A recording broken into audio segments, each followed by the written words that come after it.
Been following this for days as someone who used to live in California and Los Angeles. Our hearts are breaking. We know that firefighters on the front lines have to be exhausted and exasperated. The water conditions and the issues, which are being questioned now to the leadership, and also the cuts to your budget, which Karen Bass was warned about. It does play into some of the frustrations you're hearing from residents.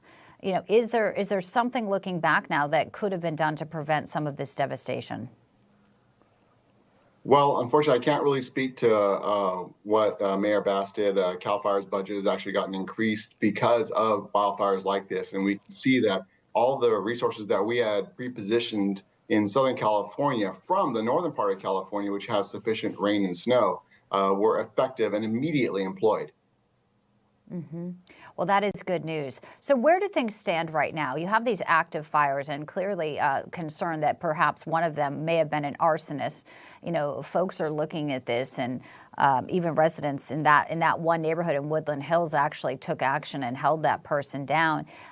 Any warning to people out there who are thinking about, getting involved in this or see something, what they should do right now if they see somebody, whether it be a homeless person or someone who is out there perhaps with some sinister motive, combing the streets, and whether it be arsonists or looters? We do know that 95% of all fires are caused by humans, primarily accidentally, whether they're mowing, they strike a rock, or they were working on some chain link in their area.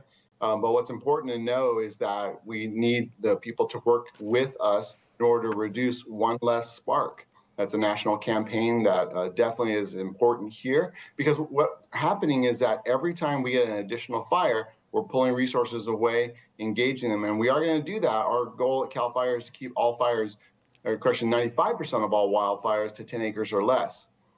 We have been doing that. There have been a lot of fires that didn't make it that threshold. So we're making it happen, but there are some fires, especially under 60 to 100 mile per hour wind conditions, that simply are going to spread no matter what. It's incredible. We're here Friday and the fires are still burning. One, we just got a report, only 8% contained. I'm sure there was hope that they would be able to get ahead of it when the wind subsided a little to allow the water drops from the air. What's your best case scenario for today and also through the weekend? Well, the wind is going to continue to be a challenge because not only do we have the red flag warning that we're working with this week, the wind has slowed down, but what that's going to do is going to allow the dry air out on the ocean to come back. And then we are looking at an additional red flag warning potentially into early next week, if not the weekend. So this is nowhere near over. And the reason that it takes so long to get containment is we want to be certain that these areas have no chance of the fire getting out of our containment lines. As you mentioned, 8% on the Palisades fire, but it's not going to take much to blow that over, which is why they're being very cautious with how quickly they contain it. Yeah, and I also know up over in Mount Wilson, there was lines that were cut to try and stop the fire because that's critical infrastructure. That is, radio signals, TV signals. Do you have any update on where that is, Chief Acuna?